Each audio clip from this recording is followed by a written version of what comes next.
By the end of June 2022, MTN Uganda will have listed 20% of their shares on the Uganda Securities Exchange. And for investors, any excitement for any company listing lies in its numbers and financials. But in terms of revenue, they raked in 1.9 trillion shillings. I don't think there's any other company in that league.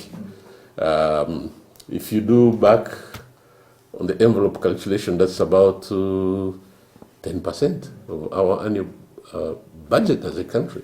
So this is a very large blue chip company.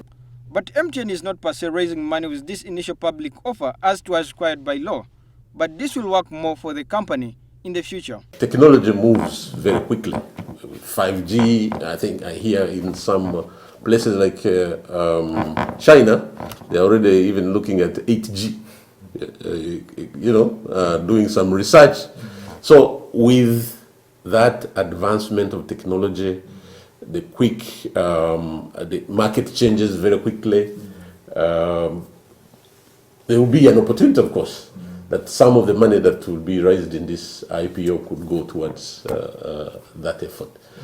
The question remains as to whether MTN shares, once listed and the initial excitement is past, its shares will continue being actively traded to make a difference with the current trend of most of the listed companies. Nevertheless, the initial proposition should be quite attractive for investors.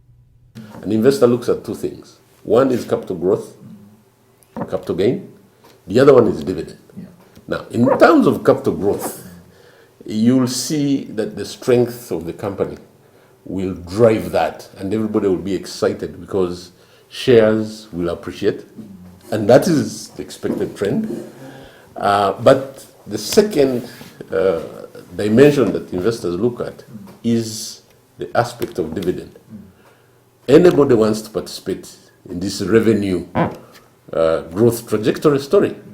Soon expected is the prospectus that will give prospective investors an interface with the company and its support teams ahead of the listing within the next 10 months.